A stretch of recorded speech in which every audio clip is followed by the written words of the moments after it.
Hola, muy buenas tardes a todos y bienvenidos a la primera charla de 2025, hasta que me acostumbre a saber el año que es, de Enigmas y más.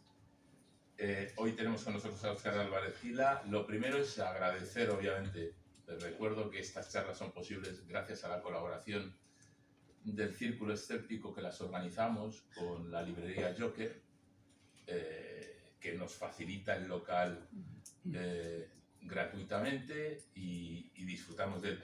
Antes de la charla, hoy voy a contar dos cosas sobre este señor que ven aquí atrás, que es Eduardo Angulo, biólogo, un buenísimo amigo, un socio del Círculo Escéptico y una gran persona. Eduardo falleció el 5 de diciembre pasado, de una manera, como siempre se dice, inesperada, pero esta vez fue así. Nos cogió a todos por sorpresa. Eduardo nos estuvo hablando una vez de monstruos en la penúltima sesión, la penúltima lugar en el que celebrábamos estas charlas, y estuvo también dando charlas en la Biblioteca Foral. Eduardo era biólogo, fue profesor de la Universidad del País Vasco durante muchos años, había nacido en 1972, y él era un biólogo peculiar. Todos los que han sido alumnos de él, entre ellos gente como Juan Ignacio Pérez, el actual consejero de Ciencia, le tenían un gran cariño y acababan siendo amigos de él, y decían que había sido, me lo comentaba hace poco César Higuero, que se había encontrado con otro biólogo por otro lado, su mejor profesor, el mejor profesor en la carrera. Eduardo era un tío muy divertido, y cuando yo le conocí fue en una sesión de ciencia ficción de la tertulia bilbaína de ciencia ficción, porque él tenía un máster sobre ciencia ficción y biología y ciencia a principios de los 2000 en la Universidad del País Vasco. Y en ese máster, a principios de los 2000, Eduardo hablaba de cosas como el cambio climático, entre otras. Estamos hablando de hace 25 años. Eduardo vivía a caballo entre la biología, que le encantaba y la divulgaba extraordinariamente bien, la ciencia ficción, que le había gustado siempre. Frankenstein era su novela favorita. Nos enteramos muchos cuando nos dio una charla en la Terbi en 2014. Y entonces, durante la comida, dijo que le faltaba una edición de Frankenstein. No me acuerdo del año, podría buscarla, de española. Estábamos comiendo juntos, me entré en AB Books, encontré esa edición a un precio normal y correcto, una edición de bolsillo, y ya la tienes, ¿no? Y por una vez pude hacerle un regalo, porque él te regalaba todo su saber siempre. Él era un apasionado de la cocina, como se ve aquí, está en el Colegio Mayor Miguel de Unamuno de San Ignacio, que fue director muchos años, con un puchero en el que ha metido su libro Julio Verne y la cocina, La vuelta al mundo en 80 recetas, que es un libro divertidísimo en el que coge todas las cosas raras que comen los protagonistas de las novelas de Verne y da una versión, digamos, comestible, porque hay bichos que no se pueden comer y bichos que no existen. Ya para ir acabando, escribió un libro sobre monstruos, el Bigfoot, el Yeti, el Mokelebembe y todos esos bichos, que él les tenía mucho cariño. Él los llamaba, de hecho, una versión del libro de 2005 en un manuscrito, el título original del libro era Criaturas maravillosas, porque a él le gustaba todo lo de los monstruos. Y luego escribió otra versión de un libro muy bonito que es El animal que cocina, que explora cómo los humanos empezamos a convertir los productos vegetales y animales en platos, ¿no? Por ejemplo, cómo hacíamos sopicaldos y cosas así cuando todavía no existía la cerámica. Y él te explica eso, es una edición muy bonita. Si pueden, estos libros están o descatalogados o pueden quedar algunos ejemplares. Monstruos es de 451 Editores y de la misma es El animal que cocina. Yo les voy a leer, porque es lo que era, les voy a leer lo que escribió Juan Ignacio Pérez en Blue Sky el día 6. Es muy cortito. Dice: ha fallecido mi profesor, colega de facultad, compañero, divulgador y colaborador de la Cátedra de Cultura Científica de la Universidad del País Vasco, Eduardo Angulo Pinedo. Excelente persona y científico. Pocos como él han sabido transmitir un conocimiento tan vasto como el suyo con la distancia y el sano escepticismo que lo caracterizaba. Hacía una cosa muy divertida. Tú a Eduardo le dabas un artículo para que te hablara que te hablaba, por ejemplo, de por qué los humanos corremos como corremos, y él encontraba una vertiente del artículo rara, una derivada rara, que te daba para escribir otra historia mucho más bonita, ¿no? Y ya no me voy a extender nada más. Solo decirles que si pueden, busquen Eduardo Angulo por internet, vean los textos que tiene la Cátedra de Cultura Científica y si pueden sus libros, que son muy, muy divertidos. Tanto los 3 libros que tiene, Julio Verne y la cocina, Monstruos y El animal que cocina, son una delicia para tenerlos en la biblioteca y hojearlos de vez en cuando. Y ya si les parece, si les parece, pues vamos con la sesión de hoy. Perdonen que me haya alargado, pero se nos ha ido un buen amigo para muchos de los que estamos aquí. Bueno, hoy vamos a hablar de una cosa que Óscar Álvarez Gila, que está aquí, nos explicará. Yo, cuando hicimos la convocatoria, dije la historia patriótica, ¿no? Es un poco, que hemos hablado de ese tipo de cosas, un poco para resumirlo, ¿no? Para ponerlo en 2 palabras. La historia patriótica en el Enigmas y más, ¿no? De Bilbao. Lo mejor es escucharle a Óscar, que Óscar contará, y yo les voy a decir quién es Óscar. Aparte de ser un manitas tecnológico, porque es verdad. Óscar Álvarez Gila es doctor en Historia por la Universidad del País Vasco, en la que actualmente ejerce como profesor titular de Historia de América. Es un buenísimo... ¿Quieres algo más pequeño, como si fuesen los vasos de las velas? Dios mío, qué horror. Es un buenísimo divulgador. Es un buenísimo divulgador que ha hecho investigaciones tanto sobre los inmigrantes vascos, sobre los irlandeses, sobre los inmigrantes vascos también en Irlanda, me parece que era, ¿no? En Gales, perdón, y sobre el cine, cómo se nos ha visto a los vascos en el cine. Ha sido Bass Visiting Fellow en el Centro de Estudios Europeos de la Universidad de Oxford, William Douglas Distinguished Visiting Scholar en la Universidad de Nevada a Reno, Elena Díaz Verso Deimos, Eminent Scholar en Estudios Latinoamericanos en la Universidad Estatal de Columbus, Magnum Morer Memorial Professor en la Universidad de Estocolmo, que era cuando aprendiste sueco. Bueno, eso tiene... y John Bilbao Chair en la Universidad de Nevada en Reno. Así que, como ven, no ha parado, ¿no? Su campo de investigación se centra en el estudio de las migraciones internacionales desde el País Vasco, los vínculos entre religión e inmigración, la institucionalización de las comunidades de migrantes, la cultura y la construcción de identidades en comunidades en diáspora y la elaboración de imágenes sobre los inmigrantes a través del cine y la televisión. Un inciso, su último trabajo habla de esclavitud y vascos, y creo que lo va a presentar en Bilbao dentro de 2 semanas. El 23.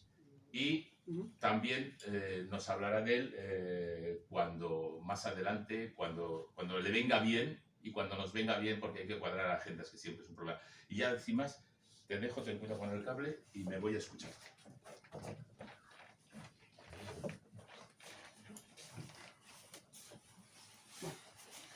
Buenas tardes y muchas gracias por un sábado por la tarde atreverse a venir a escuchar una conferencia de algo tan aburrido como la historia.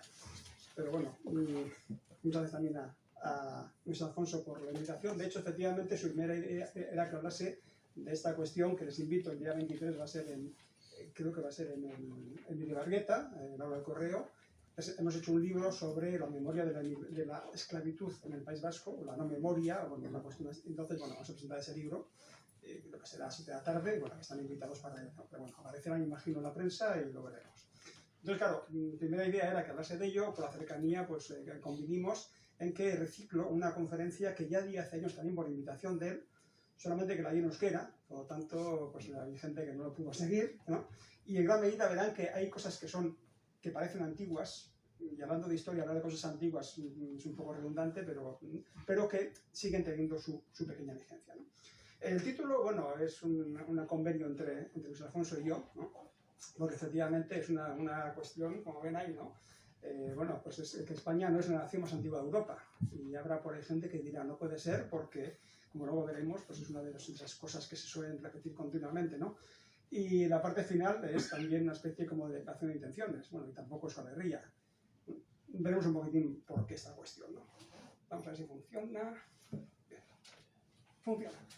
Ahí. Voy a... Bien.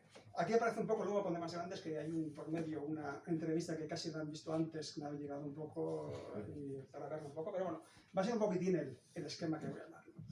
Bueno, yo cuando tengo que presentar a mis alumnos que llegan en primero o en segundo de carrera, que todavía han comenzado, como quien dice, y bueno, pues están estudiando historia, gente con 18, 19 años, y les digo, hombre, pues os leo vuestros cojones, porque atreveros como estáis ahora a estudiar historia, pues realmente es terrible, ¿no? Porque yo me acuerdo cuando era también de su edad y dije en mi casa que iba a estudiar historia, pues luego me enteré que mis padres dijeron, Dios mío, este no va a trabajar nunca.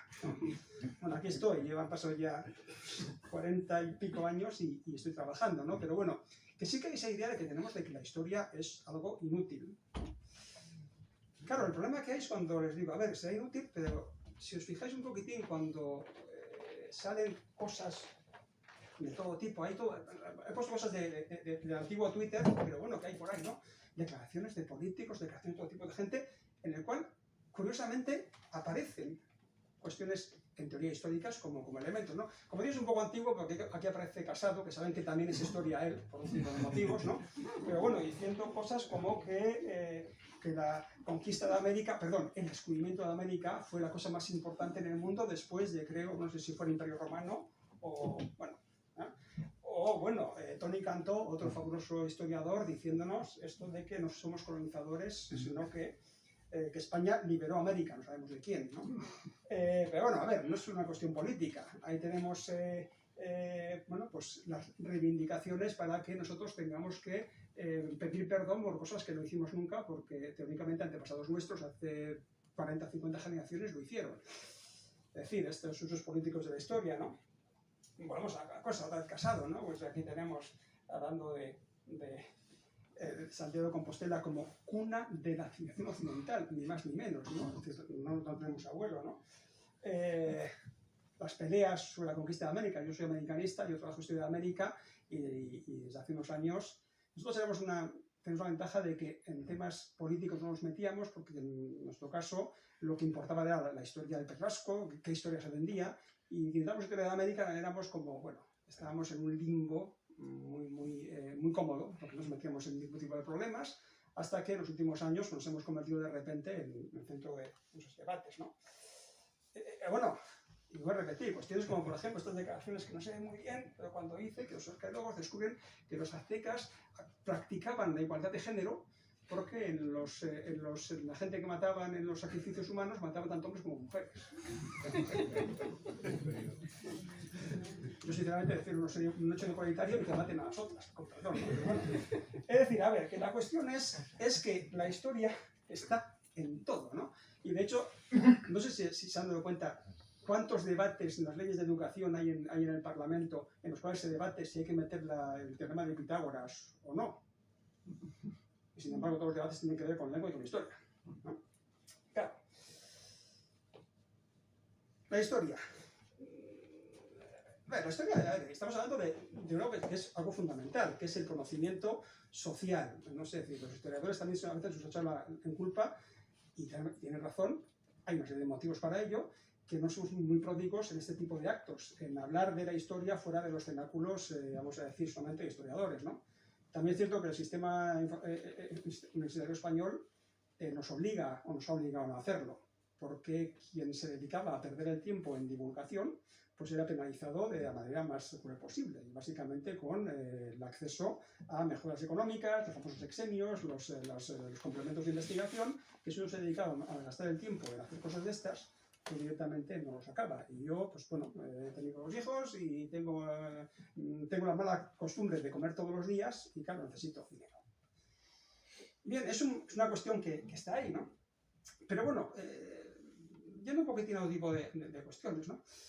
A ver, sí sabemos que en la historia del conocimiento humano ha habido una evolución muy clara, ¿no? Es decir, desde el principio de los tiempos, la humanidad se ha preguntado sobre cuestiones que tienen que ver con quiénes somos, dónde estamos, de dónde venimos, qué comemos hoy, bien, y sobre nosotros y sobre nuestro entorno, ¿no? Efectivamente, que es un poco la base de esa curiosidad, que es lo que luego lleva a la ciencia, ¿no? Pero claro, evidentemente, pues, en todo conocimiento científico hay una evolución. Es decir, lo que hoy es la astronomía, como ciencia, claro, inicialmente surge por esa idea de preguntarse qué significan esas luces que hay en el cielo y comenzar a atribuirle pues, unos valores, como sabemos, que significan que controlan nuestro destino, ¿no?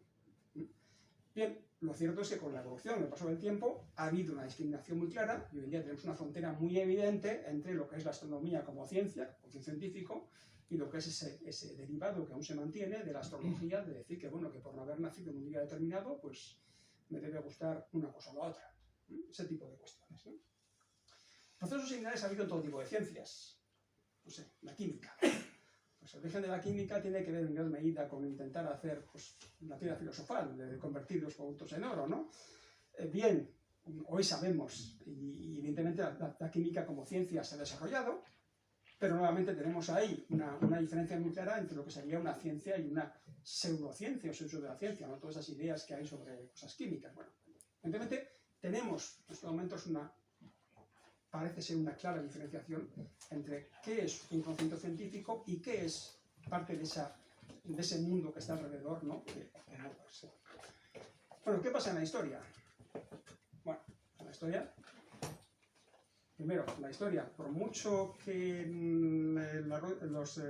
la oficina de prensa de nuestra universidad se emperre en decir que no, y es lamentable que tengamos al enemigo en casa, la historia también es un conocimiento científico.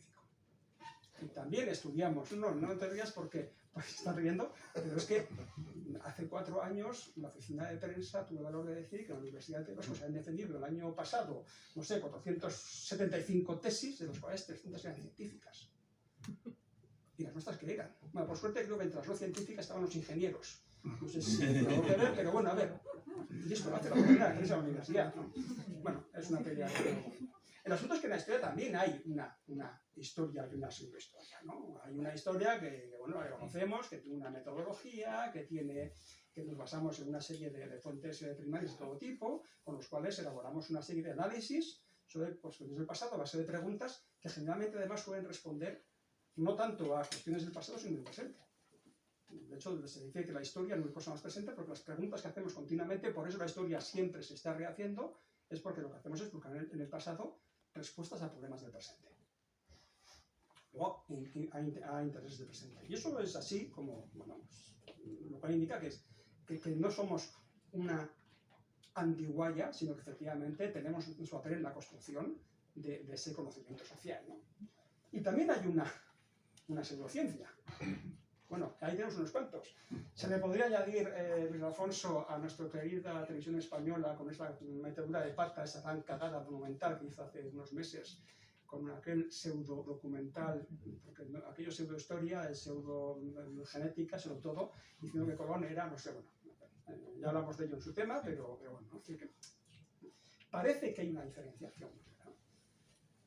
Pero aquí entra un problema, es que en la historia, sobre todo en ese debate social y en esas cosas que hemos visto al principio que aparecían en el antiguo Twitter o que puede aparecer en Facebook en cosas similares o en cualquier cosas que apariciones públicas de no historiadores que hablan sobre cuestiones que tienen que ver con el pasado, es que esa frontera es muy difusa.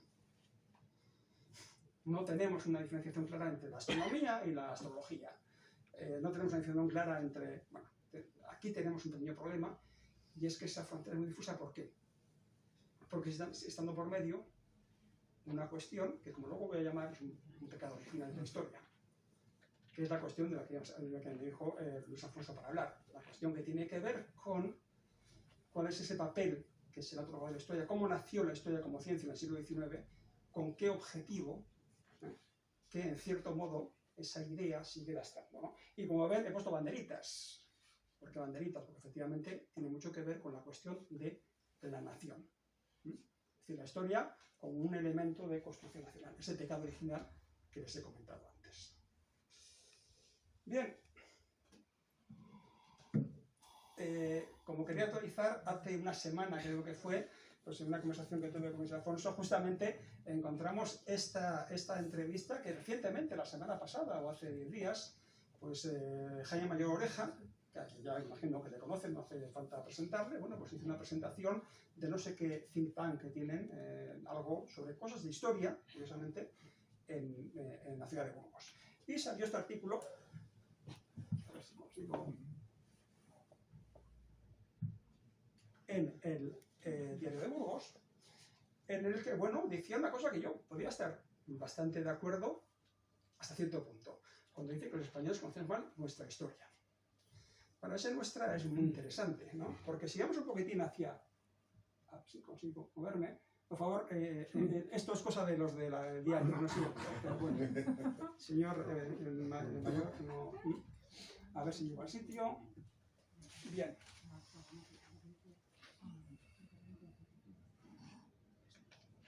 Cuando dicen que los españoles, simplemente, si pueden ver esto, está publicado en el Diario de Burgos, lo pueden ver, es muy interesante. Más que una de las frases que hay. Cuando dicen que los españoles conocemos mal nuestra historia.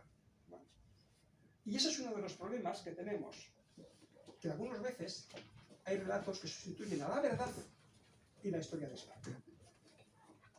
A ver, aquí esta frase no es, esta elección no es algo hecho así de casualidad.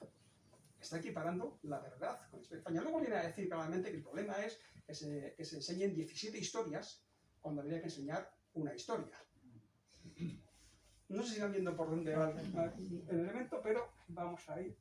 Y ahora sí intentaré poner en pantalla grande.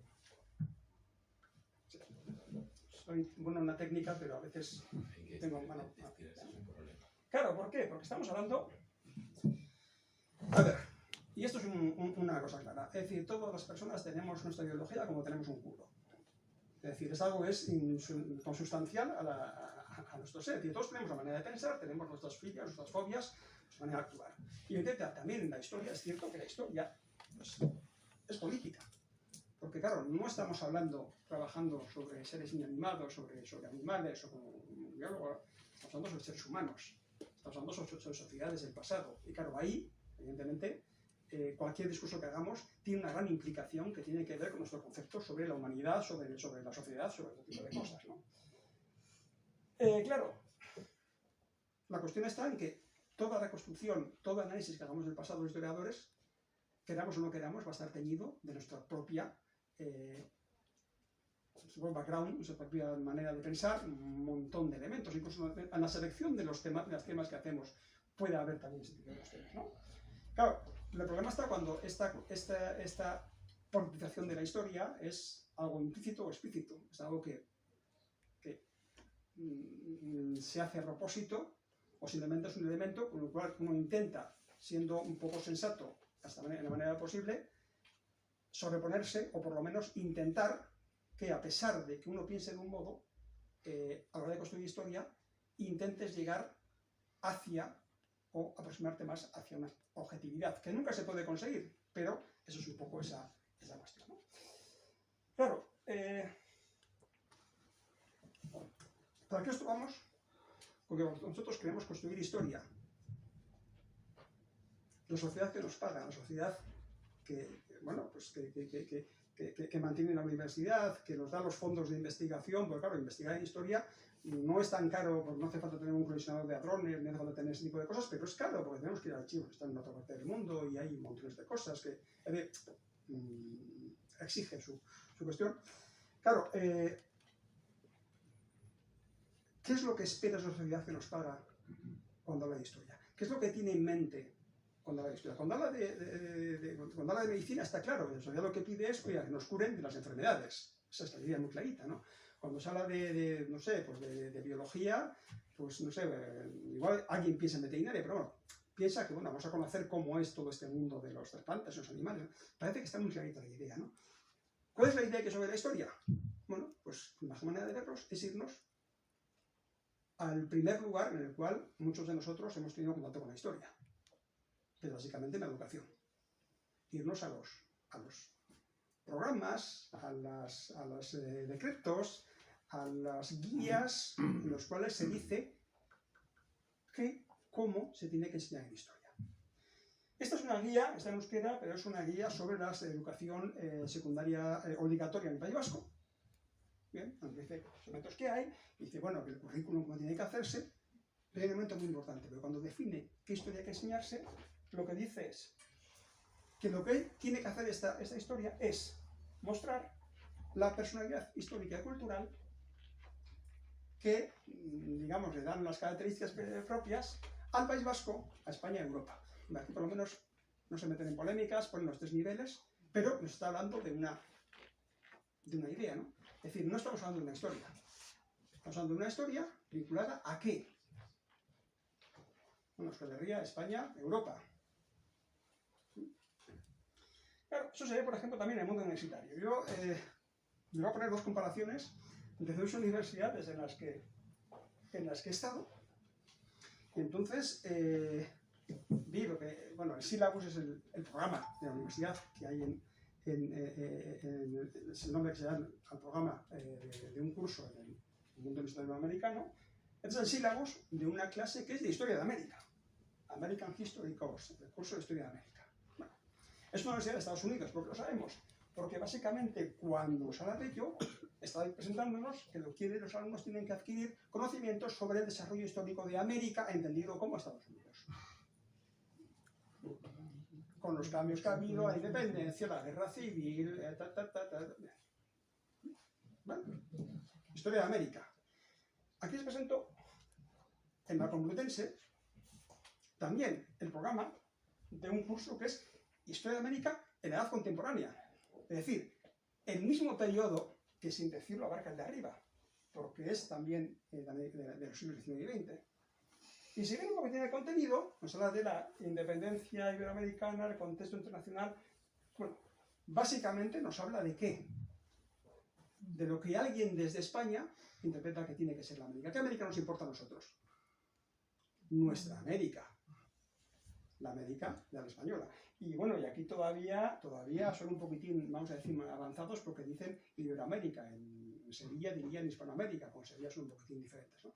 El asunto es que en ambos casos, cuando teóricamente el alumno se enfrenta a un mismo contenido, al mismo nombre, es decir, Historia de América, sin embargo, el contexto nacional en el que se hace esa historia nos presenta cosas muy diferentes. Imagínense si la clase de biología pues, fuera diferente y se estudia en España, se estudian los animales, y se estudia en América, se estudia, no sé, las rocas. No es que no, es totalmente diferente. Es decir, un alumno pues, se encontraría con esas cuestiones. De hecho, ayer vi un artículo muy interesante que pasó un colega diciendo cómo era un británico que había estudiado primero en Francia y luego en Italia, siendo niño, y decía, cuando fui a Francia, resulta que allí, al hablarme de historia antigua, me hablaban de Vercingetorix, el famoso caudillo aquel, ¿no? Y lo bueno que era, y bueno, que era maravilloso, y cómo lo habían, ¿no? Era el héroe, y que fui a Italia,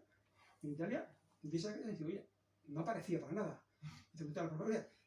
Y no decimos nada de Vercingetorix. Y dice, ese era un puñetero bárbaro al que los romanos lo civilizamos.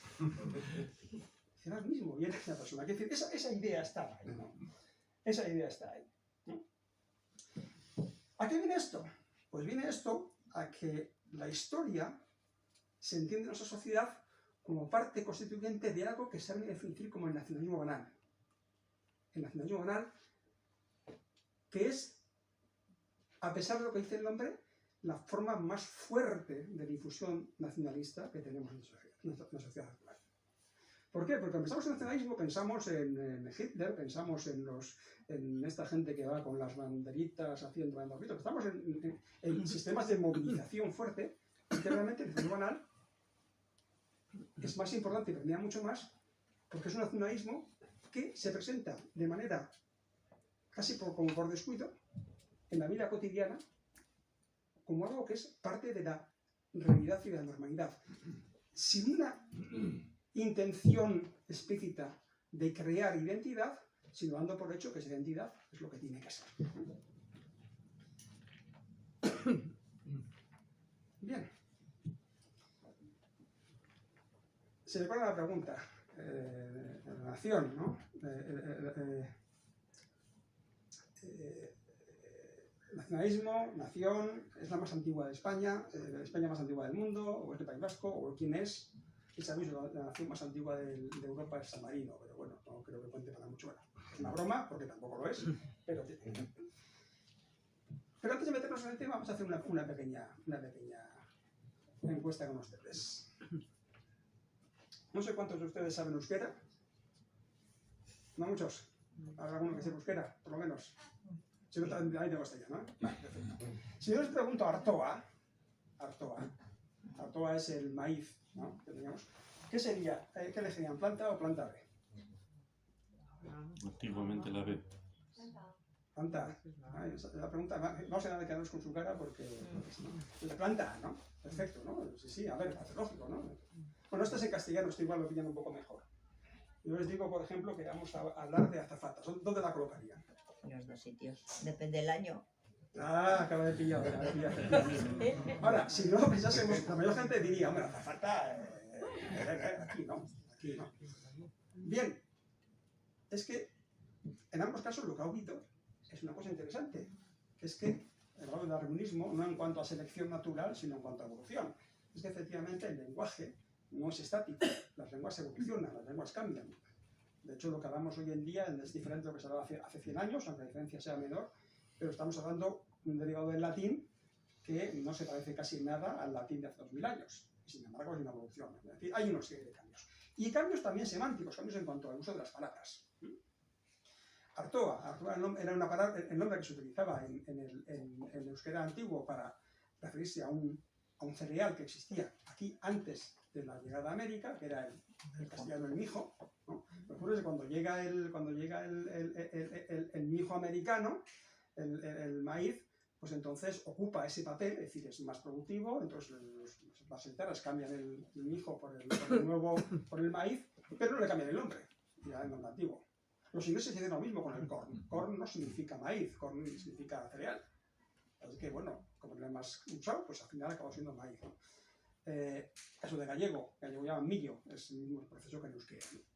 Bien, hay evoluciones, como esta, por ejemplo, que se debe, por cierto, a un bilbaíno, que fue el fundador de Iberia, cuando creó Iberia, y bueno, para convencer a los clientes de que les iban a tratar como auténticos reyes, pues como en Argentina llaman aeromozas, que es una palabra terrorífica, al personal encargado perdón, los argentinos, el personal encargado de atender al público, bueno, pues darle esa cosa, bueno, son azafatas, que eran las camareras privadas de los reyes, es decir, ese personal de servicio. Es decir, estaba diciendo el señor que creó Iberia, señores clientes, vamos a tratarles como un rey.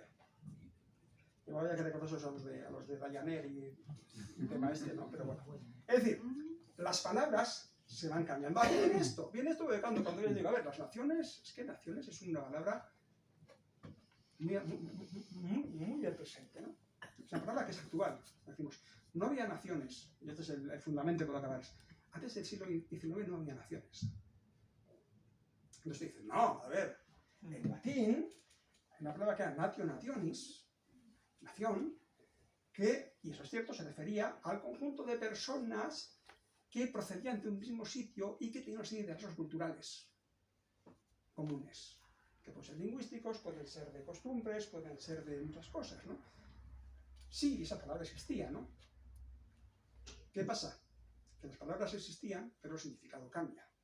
¿Y cómo cambia el significado? Bueno, pues les recomiendo, si pueden, ir a un clásico, Benedict Anderson, décadas de los 70, 80, hace sus estudios, en los que nos habla justamente sobre la idea de las naciones como comunidades imaginadas, no imaginarias, en el que viene a decir básicamente que, bueno, hace el argumento que hoy en día entendemos todos y aceptamos todos, que es que en el siglo XIX hay una resignificación del sentido de nación. Efectivamente había naciones, en la Edad Media, en las ciudades de Bolonia, por ejemplo, o en Salamanca, pues existían naciones.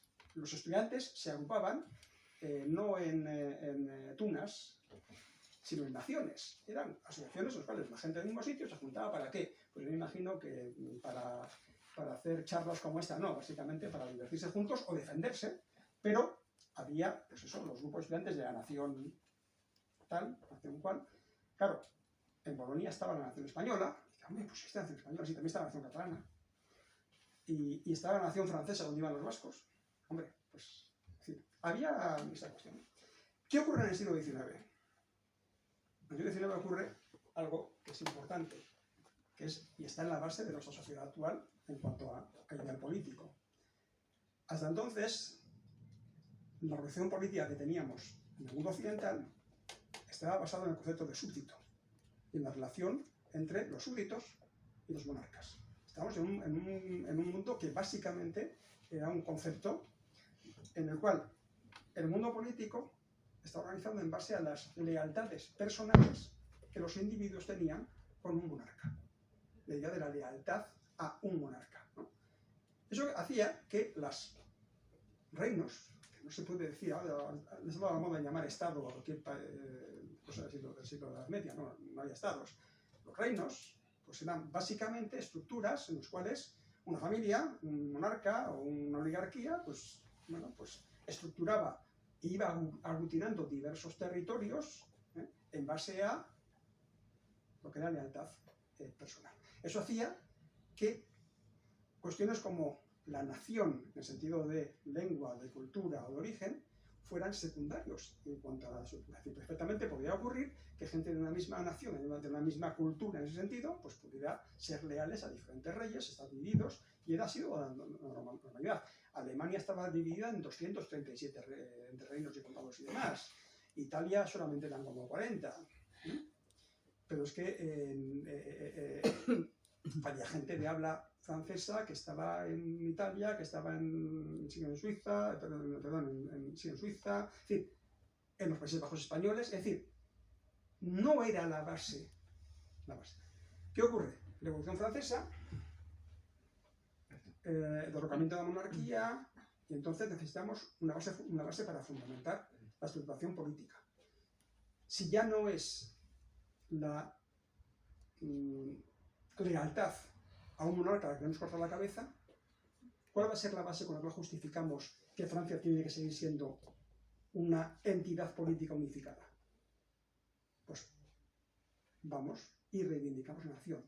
Y le damos un sentido que no tiene hasta entonces. A partir de ese momento la nación no es solamente un conjunto de gente que habla parecido, le cuentan unas cosas, nace en el mismo lugar, sino que es el sujeto, el único sujeto aceptado que da legitimidad a la existencia, ahora sí, de un Estado.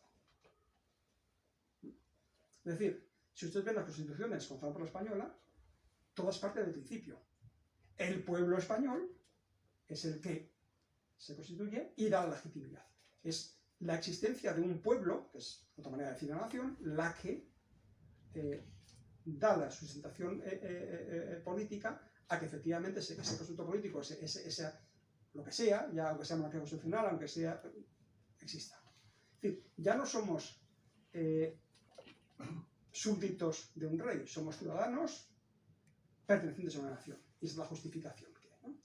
De hecho, bueno, aquí lo tiene, es decir, ya la libertad, es que cuando siempre se dice, la libertad, el famoso cuadro de la Croix, la libertad acudillando al pueblo, no es la libertad. ¿Qué tiene en la mano? No tiene la libertad, tiene la bandera francesa. Si la libertad, no, es la libertad de la nación. Es decir, la idea de la nación está ahí, ¿no? Es más, hay una frase muy interesante, muy bonita, siempre se ha atribuido a Cavour, no es cierto, sino que era uno de los ministros de Italia, cuando se unifica Italia en 1870, después de que conquistan los Estados Pontificios y Roma, dice una frase que es significativa. No, hemos hecho Italia. Ahora hay que crear los italianos. Es decir, necesitamos que ese pueblo que suponemos que es la base, la justificación política de que exista algo llamado Italia, tiene que creerse que es un pueblo, que es una nación, que tienen que aceptar esa idea. De ahí lo de comunidad imaginada, es decir, nos tenemos que imaginar que todos nosotros tenemos algo que ver, es decir, nos tenemos que sentir que estamos vinculados a millones de personas que nunca hemos visto y que nunca vamos a ver, pero tenemos que coincidir en que todos somos parte de una misma idea. Esa es la idea de la nación, ¿no?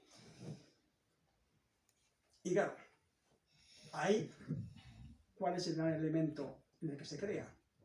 Es la historia. Es decir, uno de los grandes elementos, aparte de la lengua, que también los procesos de unificación lingüística en Europa se dan mucho con esto, pero sobre todo es la construcción. El siglo XIX es el momento en el que de repente ya no tenemos los anales del Reino de Castilla, en el que básicamente nos contaban la historia de los reyes y sus peleas y sus amores y desamores y sus... es cuando tenemos ya las historias de Francia, historias de España, es decir, cuando se crean narrativas históricas nacionales.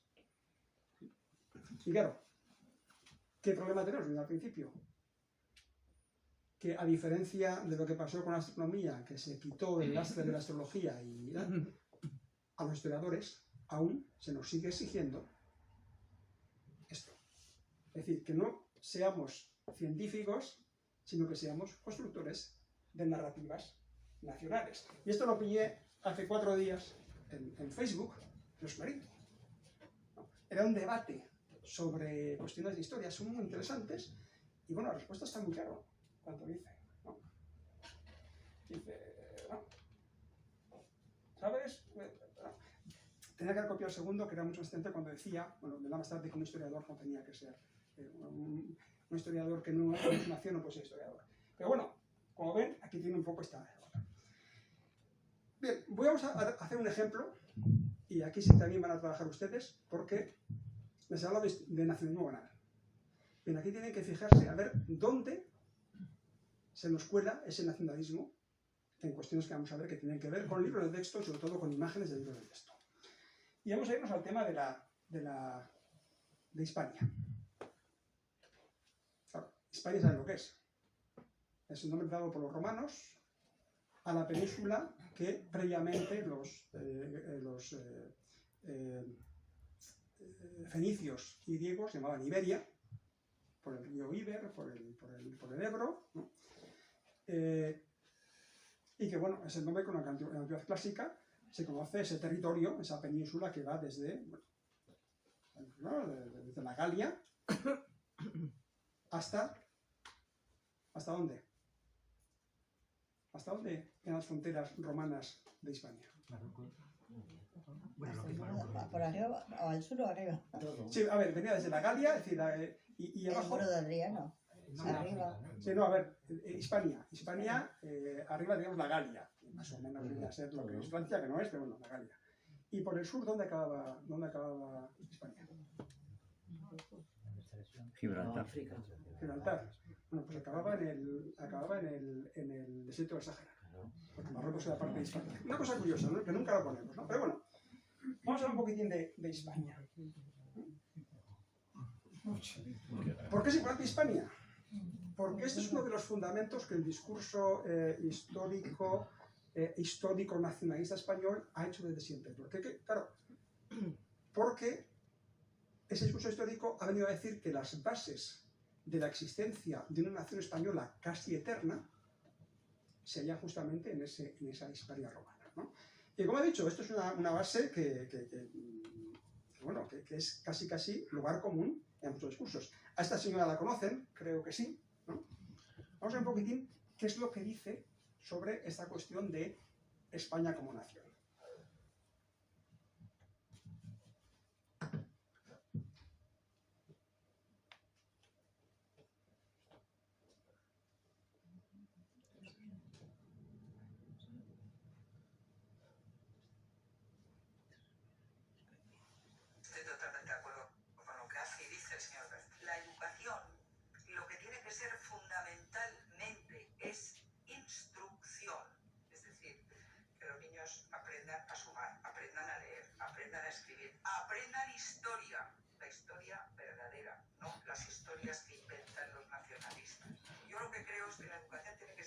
Instruir, no para manipular a nadie, sino para, a través del conocimiento de la historia, de la literatura, de todo lo que es una gran nación como es España, 3000 años de historia. Bueno, vamos a dejarlo aquí.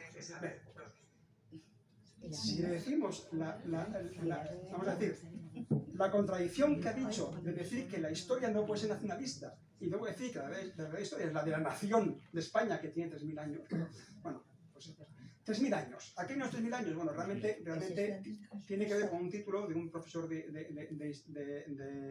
historia conocido, además, historia antigua, que habló de 3.000 años de historia en España.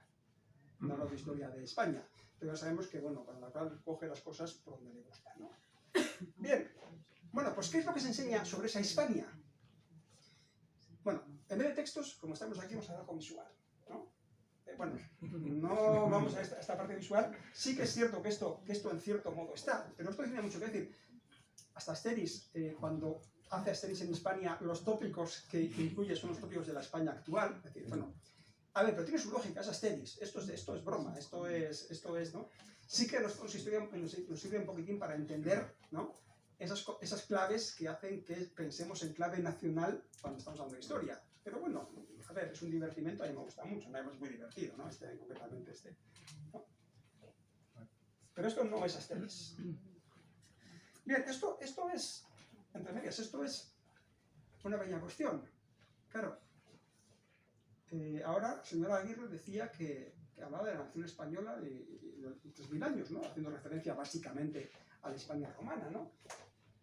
Esto es Camões, el gran poeta portugués del siglo XV y XVI, de los Lusíadas, es decir, que hace, es un canto nacional, en cierto modo, ¿no? Que no nacionalista todavía, pero a Portugal. ¿Y cómo define Portugal? Pues define que Portugal es la cabeza de España. Cuando se presenta a Portugal, le dice, ahí está España, que es lo mejor del mundo, y dentro de lo mejor del mundo, lo mejor de lo mejor somos nosotros, portugueses. Claro, ¿cómo explicas a alguien para decirle que en el siglo XVI un señor decía que Portugal era la cabeza de España? Si entendemos España como entendemos hoy en día, ¿no? Evidentemente, claro, ¿por qué? Bien, vamos a ver mapitas. ¿Qué se nos cuenta de la historia de la conquista? Sí, la anterior está bien, ¿no? Es muy interesante porque es otra pregunta, ¿no? Porque es curioso, eso, siempre ocurre que nos invaden los árabes, pero los romanos simplemente llegan. ¿Qué pasa? ¿Venían a hacer fotos? A ver, no, también tiene que ver sobre el concepto, ¿no? Porque evidentemente nuestra identidad nacional que se crea ahí se quiere quedar vinculada al prestigio de esa clase, ¿no? Pero bueno, es una cuestión también, ¿no? Bien, llegan los romanos, no nos invaden, ¿no? Y aquí, bueno, esta es la Hispania prerromana. Ya el dato es muy interesante, es decir, cómo definimos las etapas en base a nos interesa, es decir, ¿por qué la prerromana es la Hispania? ¿No? Bien, se fijan, ¿no? Es cómo estaba distribuida, cómo había diversos pueblos, los íberos, los celtas y los celtíberos. Como siempre tenía problema de cómo colocar a los vascos, porque no eran íberos ni celtíberos ni nada. Pero bueno, ven la imagen, ¿no? Esta es la imagen que ven muchos niños o muchos estudiantes de secundaria, tanto como de libros de secundaria, en el que ven cómo es ¿no? Bien, claro, los romanos dicen, qué maravilla, esto es lo mejor que hay, vamos a buscarlo, y aquí llega e inició la conquista. Mira, aquí ponen conquista, mira, hay que darles un poco de beneficio de la duda. A veces hay gente que tiene sentido, ¿no? Pero aquí está la conquista en el que dice, bueno, pues aquí ven, ¿no? Pues como bueno, pues primero en la costa, luego llega hacia el interior, ¿eh? Se fija bien en el mapa, ¿no? Bien. Y, bueno, llegamos al tercer elemento, que ya es esas tres fases, cuando la última conquista, cuando Augusto viene y se acaba con Cántabros y Astures. Por ejemplo, una de las épicas nacionalistas o nacionales vascas se quiso interpretar que los indómitos cántabros éramos nosotros. Y por eso, durante mucho tiempo, en el lenguaje político vasco se hablaba no de vascos, sino de Cantabria. Es una cuestión también muy curiosa, ¿no? Pero bueno, ahí ven un poquitín cómo es la cuestión. Y bueno, los romanos al final, cuando llegan, incluso antes se quedan, porque no conquistan, bueno, pues así dividen en tres provincias, España romana. Justamente no hay tres provincias, hay 4 provincias. Falta la Hispania Tingitana, que es Marruecos. Pero bueno, ¿han notado algo con estos mapas?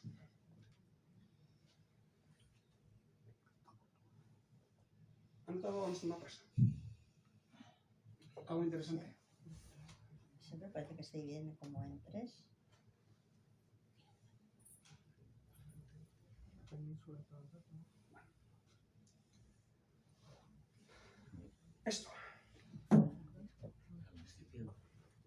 ¿Esa frontera qué frontera es? Pirineos. No es Pirineos. Esa es la frontera política establecida desde 1649 entre España, Francia y Andorra. Es que existe hasta Andorra. Totalmente falso. Claro. Es decir, y esto es un ejercicio de nacional que no nos hemos dado cuenta, porque no nos hemos dado cuenta de su parece tan normal esa división, es que las fronteras de la Hispania romana no tenían por qué ser las fronteras establecidas en el siglo XVII en los Pirineos. A ver, Pero pues ¿por qué? que cogen un mapa, el primero por no hacerlo tú, y se te pasa. No, Se te porque pasa. si os dais cuenta, Portugal no lo separan. Tiene su lógica, ¿no? Claro, la cuestión está en esa frontera. Esto es un ejemplo de nación banana. Es decir, y nos hemos dado cuenta ahora que no nos hemos dado cuenta, y eso es lo fundamental. Lo tenemos tan interiorizado que nos parece normal. No hemos reflexionado que es imposible que el señor Augusto en el siglo I, antes de Cristo, tuviera la capacidad de adelantarse y de saber cómo iba a ser la organización que iba a montar los reinos de España y Francia en el siglo XVII, y he dicho una mentira ahora, luego veremos por qué, para... se nos está enseñando que, se nos está diciendo que ya había España en el siglo XIX, con las fronteras actuales. Se nos está enseñando eso, de manera sutil, que tenemos esa cuestión. ¿Y es una tontería? No, pero se repite continuamente, porque se repiten muchas cosas, no solamente aquí.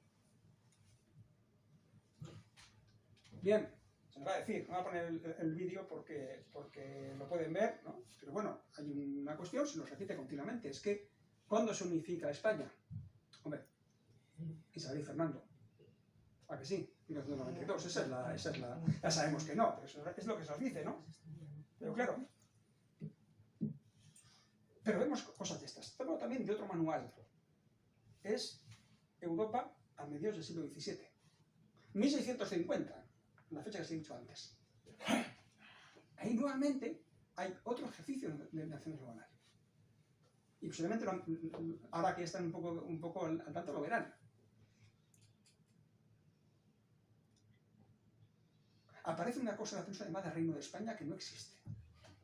El Reino de España se crea en 1713, con la unificación, con el decreto de Nueva Planta, en el cual el rey Felipe V, el primer rey Borbón, lo que hace es liquidarse la existencia de la Corona de Aragón. De hecho, creo que en el pueblo de Valencia tienen todavía el cuadro del rey Borbón colgado boca abajo porque le siguen odiando unos años después, ¿no?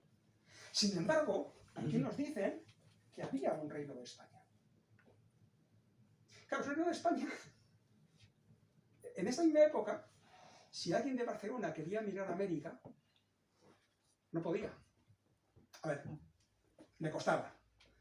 Tenía que pedir un proceso extraordinario. ¿Por qué? Porque América era parte de la corona de Castilla. Y solamente los súbditos de la corona de Castilla tenían el derecho a emigrar libremente a América.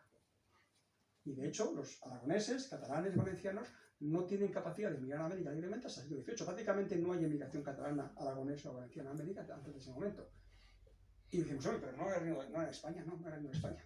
Es decir, sí que tenían diferentes, pero no existía. Entonces, esto es otro ejemplo de nacional, otro ejemplo similar. Es decir, nos han presentado como un país real.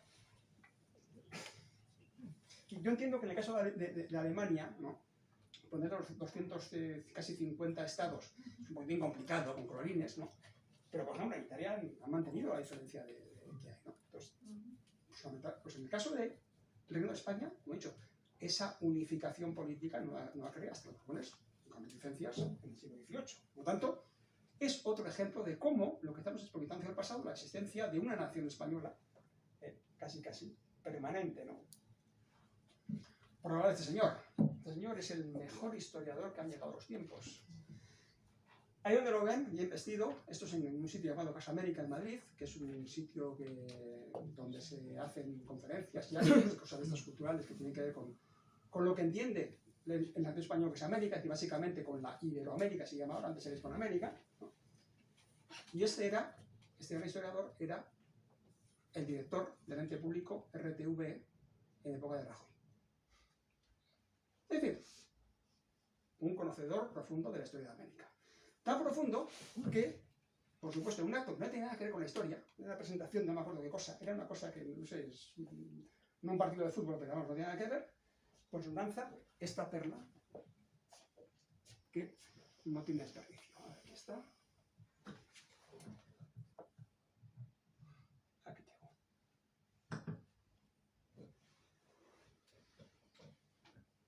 El descubrimiento de América ha sido el acontecimiento más importante de la historia de la humanidad después del nacimiento de Cristo.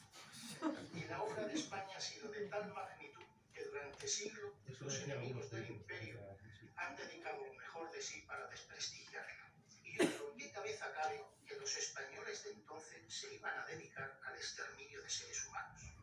Los españoles que fueron a América eran los españoles que tenían unas cortes desde hacía mucho, que tenían sometido al derecho cualquier poder o arbitrariedad, que vivían en un país lleno de catedrales, unos españoles que ya sabían de la existencia de Dante y de Petrarca, que sabían que Miguel Ángel pintaba la Sistina. ¿Cómo los españoles de ese entorno se iban a dedicar al exterminio de seres humanos? ¿En qué cabeza cabe? ¿Que se hizo cosas malas? Que alguien me diga en qué conquista, no la supo. Vuelvo a insistir, España nunca fue colonizadora, fue evangelizadora y civilizadora. Los pueblos bárbaros, cuando han transitado desde la orilla de la esclavitud hasta la era de la libertad, lo han hecho tras haber sido civilizados. Bueno, perfecto. Si solamente he dicho una cosa que es verdadera, que es efectivamente en qué cabeza cabe que estilizaran. Efectivamente no. Si yo llego a un sitio, lo que hago es la gente la convierte en esclavo y que trabaje para mí. No es dicho nada. Es decir, no somos tontos. A ver, seamos claritos, ¿no? Sí, pero bueno. Bien, esto no es nacionalismo. Esto no es nacionalismo. Pero es el tipo de cuando José María Aznar en su momento dijo que lo que había que hacer es que los españoles volvieran a aprender la verdadera historia de España, y lo que en su momento me gustó antes con María Oreja en un discurso, bueno, hablando básicamente no de, vamos a ver, un científico nunca les va a hablar de la verdad, nunca va a decir esto es la verdad, les va a decir que esto es lo que yo he llegado, es mis conclusiones de mi análisis, y sabemos perfectamente que yo escribo un libro ahora y ya dentro de 2 o 3 meses habrá uno que me refutará una cosa que he hecho yo, o me lo criticará, o dirá una cosa alternativa y posiblemente bien documentada. Es decir, eso es el debate que hay, ¿no? Pero aquí sí se habla de la historia. Cuando habla de historia, básicamente lo que habla es de una narrativa histórica, con esta idea de narrativa nacional, ¿no? Por lo tanto, para acabar, ¿no? Bien, nuestro pecado original. Curiosamente, con los alumnos no puedo decir pecado original porque no saben lo que es. Ocurre como con aquella del caballo, tengo que tener otro tipo de... Pero bueno, eso también tiene que ver con la evolución, ¿no? Bien, a ver, nuestro pecado original es que la historia como ciencia se institucionalizó en el siglo XIX como con el objeto de crear narrativas en el proceso de construcción de identidades nacionales. Y seguimos en esas, pues nos sigue existiendo ese tipo de cosas, ¿no? Y esto es lo que decía antes, que este es un momento, ¿no? Y aún pervive en mucha gente esa idea del nacionalismo banal usado en la historia, ¿no?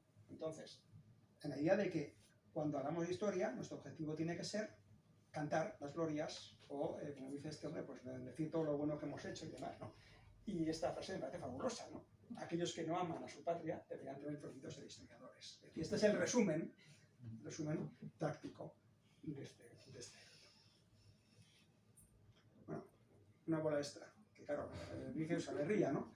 A ver, todo lo que acabo de decir se puede aplicar sin ningún tipo de distinción también al País Vasco. ¿Por qué? A cualquier nación. ¿Por qué? Porque todas las naciones han utilizado narrativas históricas como manera de construcción de identidad nacional. Lo cual tiene su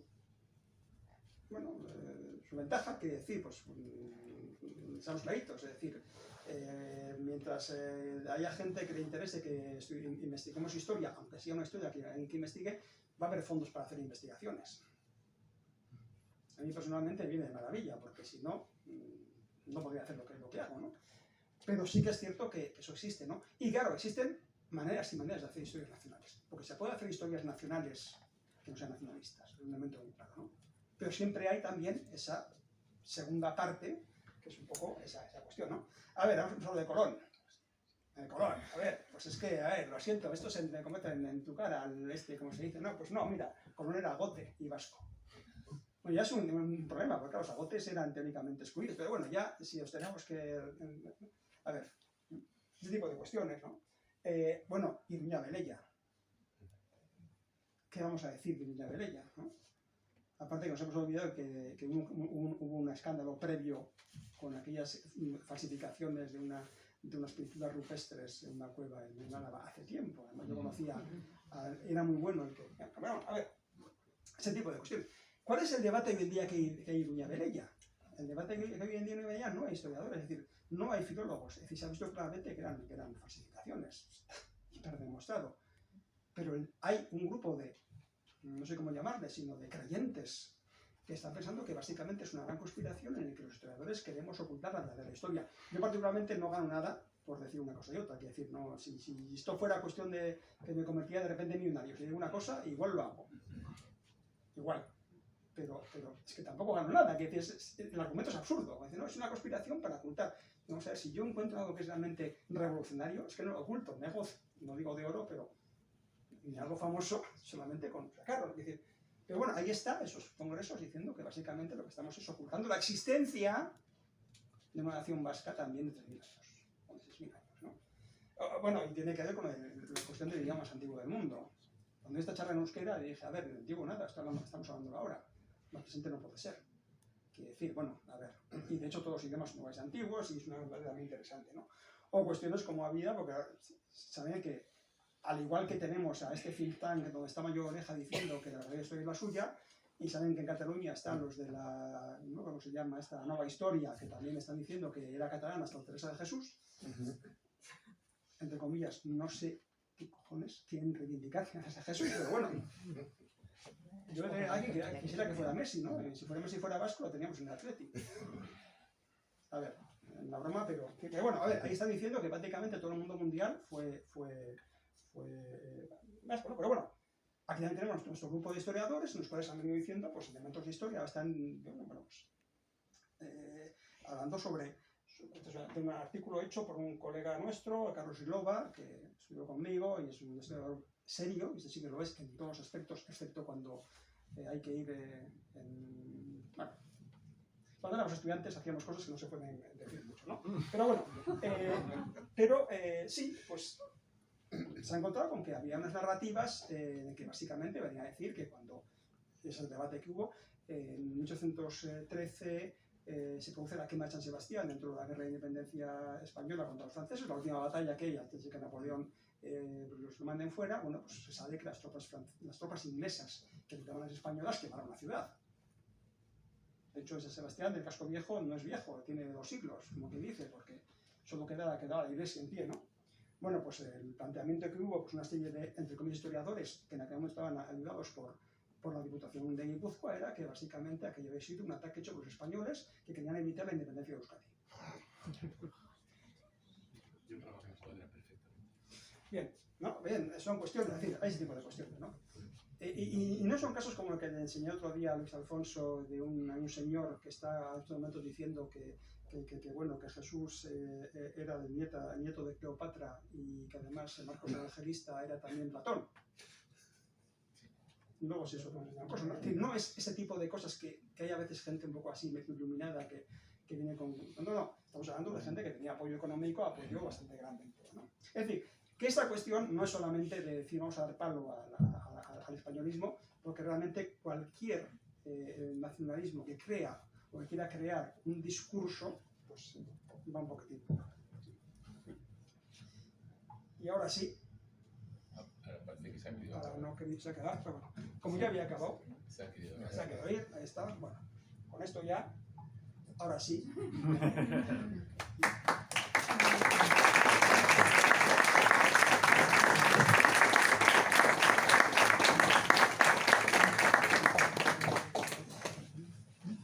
Bueno, preguntas, comentarios, sobre todo preguntas. Venga.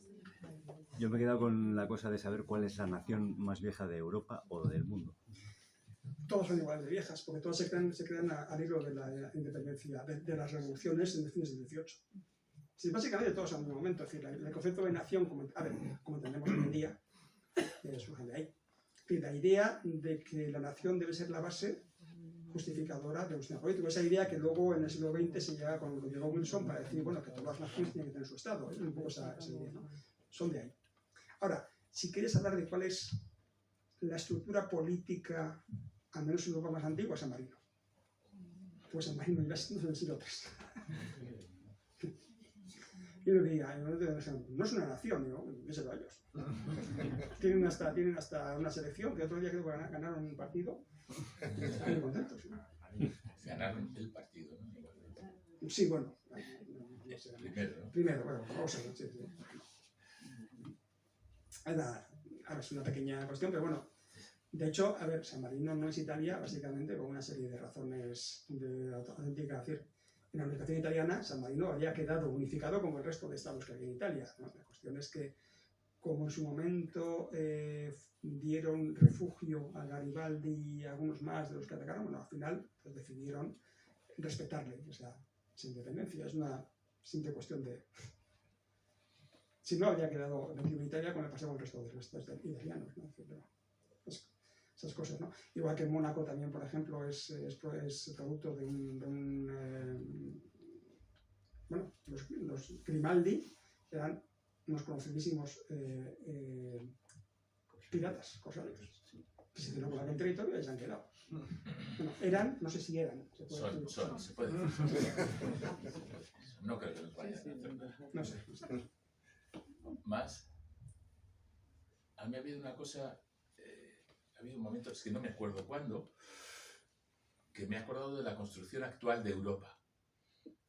Cuando has dicho, gente, cuando hablas de cuando los reyes al inicio van ampliando territorio independientemente de los idiomas que habla la gente. Europa, ¿qué posibilidades tiene de convertirse en lo que sea, no sé, una realidad supranacional? Que sea una conversión, o sea, una ampliación de lo que son los estados nacionales. ¿Y qué se juega o qué no se juega desde el punto de vista de un historiador? A ver, la que se juega básicamente, la cuestión era de que como se creó la idea de Europa, era básicamente, nos dimos cuenta, se dieron cuenta en su momento, que después de la Guerra Mundial Europa había estado en el centro del mundo. Punto. Entonces dijeron que para seguir teniendo un poco de voz había que juntarse y no... Era básicamente conveniencia, ¿no? Aunque sí que hay ciertos elementos de a qué se le da, ¿no? Siempre decimos ahora la cuestión esta que hay ahora con la ultraderecha, hablando de la cosa cristiana y demás, ¿no? Bueno, vete a la bandera europea. ¿Cuál es la bandera europea? No, la bandera de la Unión Europea. ¿Cómo es? ¿La conocemos? ¿Cómo es? Estrellas. ¿Eso qué es? Inmaculada. Exactamente. Es decir, cuando se crea la bandera europea, es una imagen de la Inmaculada Concepción. El manto azul con las 12 estrellas. Véanse las Inmaculadas de Velázquez y compañía, es lo que hay. Entonces, quien da esa imagen, vamos a decir, esa simbólica, el simbolismo importante, nos está hablando de ir al sustrato cristiano como un elemento que da Europa, ¿no? Claro, son gente que en el momento son de democracia cristiana, pero los últimos discursos que hay en Europa estamos viendo un tema ese, ¿no? Podría ser, ¿no? El otro día pregunté a un periodista cómo formarnos bien intentando evitar los bulos, y a ti te pregunto cómo leer historia que sea, digamos, ética, no sé. A ver, bueno, pues primera sí, la primera cuestión, que sea un historiador. No es broma, acabas de decir periodista y bueno, no digas nada. A ver, que mejorando lo presente, a ver, ahí cada cosa, a ver, hay publicistas y cosas así. Claro, y hay un problema, hay muchos libros, fíjese en la solapa del libro. Sí. En la solapa del libro si pone, por ejemplo, abogado aficionado a la historia, ese libro no. Economista que ahora es que se ha retirado escribe historia, ese libro no. Sí. Sin que sirva de publicidad, pero que sea publicidad. Aquí, por ejemplo, en cámara, sí, tienen al fondo un stand lleno de libros de historia y son libros de historia, de verdad. Sí, sí. Ayer Julio Arrieta estábamos y me decía Julio, me llevaría todos, Sí, porque los que no he leído, porque son buena divulgación histórica hecha por historiadores. O sea, si a usted le dice a alguien, es que yo piense como si fuera usted a arreglar algo en su casa y le dijera, mira, yo soy un abogado, pero soy aficionado a la arquitectura, te levanto aquí. No confiaría en él. no, sí, sí. Pues haga lo mismo. Es un O sea, si alguien le dice, soy economista, soy lo que sea, soy sociólogo, o soy periodista y aficionado a la historia, coja un libro de una historia. Sí, también es cierto lo que comenté al principio, que decir que lamentablemente no hemos trabajado ese aspecto, pero como he dicho, decir, yo por ejemplo, con el caso que no conozco, catedrático de Historia Medieval, es el mejor especialista en el CID, es decir, el mejor especialista vivo en el mío CID, que es un... Y claro, lo que le ocurrió es que ya se hartaba de la cantidad de tonterías que escribían, pues, iba a decir algún nombre, me va a callar, pero algunas de estos escritores o escritoras pseudohistóricos que hacen novela histórica, y hay algunos que son realmente, bueno, todo un poco, ¿no? Y claro, decía, estaba harto de ese tipo de cosas y decidió escribir su propia versión novelada. Es decir, hacer una novela del Cid. Es decir, a ver, yo que sé todo lo que decía, sé todo lo que se puede saber del Cid, lo puedo hacer una versión novelada. Bien, tuvo muchísimo éxito.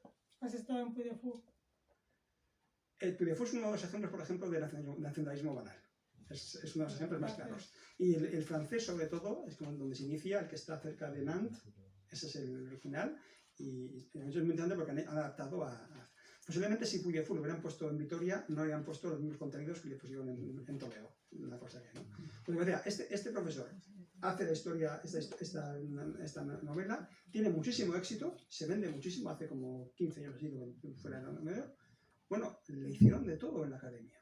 Es decir, a ver, lo digo todo, que decir, fueron a por él, por el simple hecho de que estaba haciendo divulgación, como que se había rebajado la divulgación, cuando realmente creo que es parte de nuestra obligación. Es decir, no sé, yo a veces le decía a colegas, hemos imaginado que nosotros fuéramos gente de medicina, ¿no? Y entonces descubrimos la cura del cáncer. Y entonces nos negamos a que se aplique la cura del cáncer en pacientes, porque eso, entonces, nuestros colegas de la academia dicen que eso es divulgación y que eso quita mérito. Eso pasaba en las disciplinas, digamos, de ciencias naturales, pasaba hasta hace relativamente poco. Lo que pasa es que igual las disciplinas de humanistas llevan un poquito de retraso en eso. Y luego además que no están consideradas por las propias instituciones como disciplinas científicas, porque se hace mucho hincapié, por ejemplo, en que las mujeres se incorporen a lo STEAM, lo que se llama, ¿no? la ciencia. Pero, claro, ¿qué pasa con las humanidades? Claro, ¿qué pasa? No, y aparte, a ver, y no solamente eso, es decir, has comentado esa cuestión, pero el problema que hay también es que no hay nadie que se presente si no tiene unas ciertas credenciales científicas que se atreva a presentarse como divulgador de física o de química. Quiere decir, la mayoría de la gente intenta presentarse como que por lo menos tiene una base de conocimiento real. En cambio, esto lo acabas de decir. En el vídeo si lo pueden ver, esta maravilla de vídeo que está todavía en español, ¿no?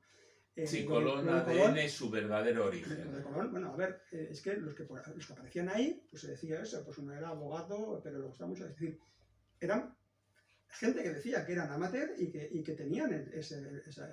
Claro, si todavía en el mundo de la historia gente como Esperanza Aguirre, como Mayor Oreja, o como Iñaki Egaña, o como, decir, y por no meter en cualquiera, o como este presidente de Castilla-La Mancha, sí, o también otro historiador de pro, se creen con capacidad para poder pontificar sobre historia, pues es que ahí tenemos el problema. Es decir, la gente piensa que como la historia, en teoría, es leer un documento, que no lo es, entonces que todo el mundo estamos capacitados para leerlo. De hecho, uno de los problemas que hay con la historia, cuando te dicen a alguien, mira, otro elemento, cuando alguien te diga que te va a enseñarte la verdadera historia, o que vas a un discurso que no dice la historia oficial, esos son dos elementos para decir esto suena. En cuanto alguien habla algo de oficial, me da igual que sea historia oficial que lo que sea, fuera, es otro detector de charlatán. Sí, entonces suele ocurrir. A ver, es muy típico, por ejemplo, a ver, os voy a contar un caso, además es que es por desconocimiento, ¿no? Casos así, este tipo, que hay muchos además.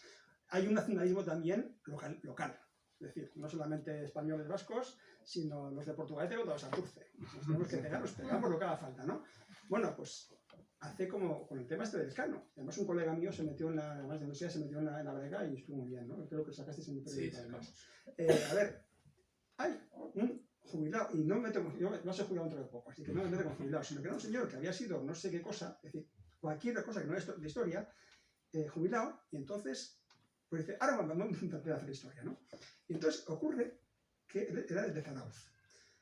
A ver, sabemos que el Cano era de Guetaria. No hay ningún genealogista que haya dicho que sea otro sitio. Bien, era de Guetaria.